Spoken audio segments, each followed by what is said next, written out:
Allô, bonjour, bonsoir. Baba Kabarali, il y a une vidéo qui il ko koya nega ben damine e mo jugu ko ayira kuma ko anjugu la ko ne kuma ga damina nga kanela.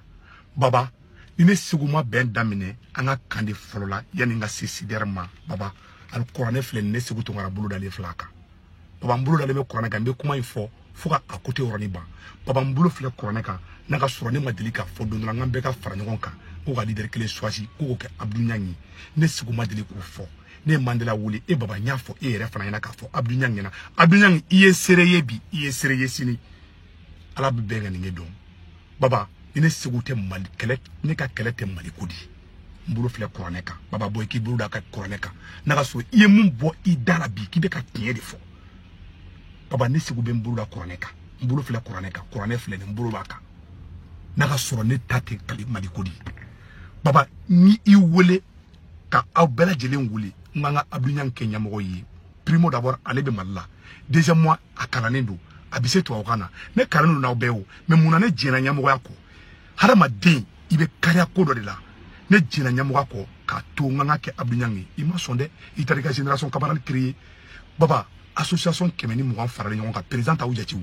ima cédéré arasali chini président be sara rasanya parce que a cédéré dans les makola ne me fait gérer en Congo de créer on allait avoir la force nous de contenir Sékou Toungara ngangeye anka ben Sékou Toungara de folo ya fina ama sondi aya bandi baba ne ben damine ibe ka kane folo kono Qur'an fle mbulo dale fle Qur'an ka nimbe ka galon tege ama jambulu be ka feni créer nye betoyi baba makele bagay made ambola inana ko almaminga musoko ngi mango te ko nyana maye baba ma tien mi bado et traumatisé trop tu as été trop déçu maintenant do oronna baba foka djien wuli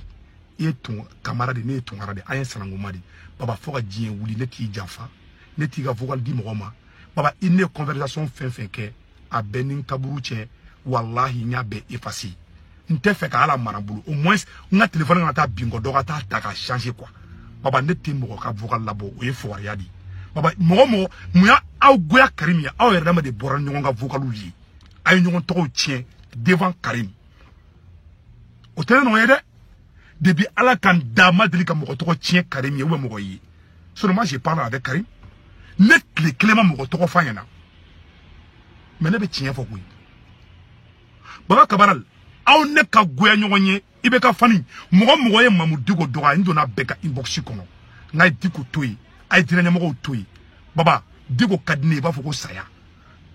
nyoro sirifuka kadine ko saya ni mo ne Ibrahim Boubacar Keita deme aka fanga damnela nolu klela aya klama aya halna muto dorla aw shijela je ka fo dina nyamo do aw to la anye sedere mo kele o kelindla e baba di borake be je ko be kalama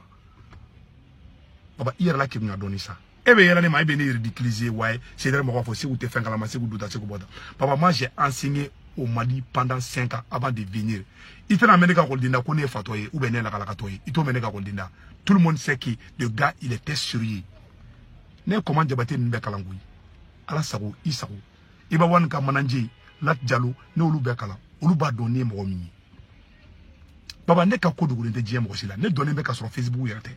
Ne ko mo boali Mali télévision clean. C'est-à-dire que ne te ka dabo warko kama. Ne ka tiga machi ne ba américain non je suis là tranquille awa ne fait mon soro ni ibeka ko ina aw shima soro aw be de bora mo tene bali konete tien fo awa façon na folo mata ka di Sékou Toungara made war ma konte ka dine made mais ne fait on soro fait mumbe fait ba mo konvinga ramade yanya baba o bekara Sékou Toungara bon ne ba mune ngini jena tekela baba aw be bora aw bela jelen bora awe diko dogalu damine aye Mamoudou go dogal damine aye nyoro sirifika dogal damine e aladi on est saradi na ya ye aw ne franyon ko parce que aw yo système de ta aw ne franyon ko nyaw delinga kan be dabla amo dabla en farala mo be dinenya mo doga ken ti fait nya be bloqué tous les gens munu nya partager wo munu ye digo neni partager wo munu ye digo neni wo ka kuma kolon fo digo ma o nya be bloqué un à un alinta do wala ah baba ine kala digo le no fait ine ma kala workula ine ma kala sanukula itarane to tien i ka demisonu nye kana to tien ka do wo sugu bela ne ma shi jabi parce que na fato lula ne bulu mais ede ko kumba kuni ibora bi amanya ibora o ne ba don gibe bo I munumunu iya mo sugu be bla ka kuma ne ma o mane na jo mais I bora bi mba ira jena bi ka fo ibe ka galu ne teke nen kale Qur'an la awanye defi la se ika aye dirende mo de dogoya o de ma be ma mbora akọ mbora ka au frapper nyoke ngeni nyoke ntendu ko la nyaw frapper une fois deux fois ali ndada don parce que merde au tseka bo ka arasa ka mo kele sona ayere be ko songele ke où va le Mali où va akile na mo ke pouvoir mo te warda uma ne be tien fo ibe kay na ali shini ma juga tene kono ay kuma sugu be fo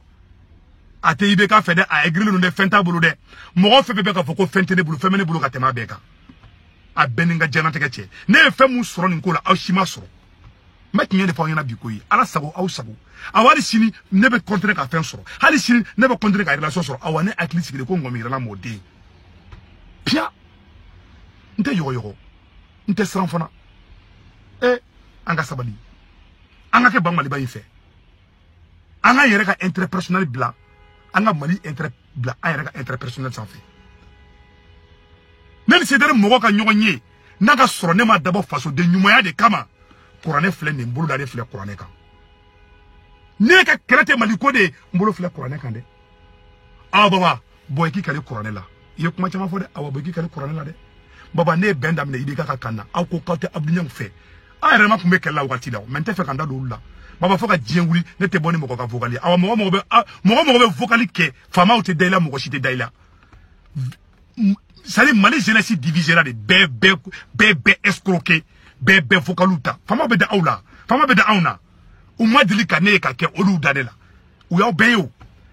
tali mo kuma ka arizira a haram yali no ne take baba ika vocal tembulu ika foi tembulu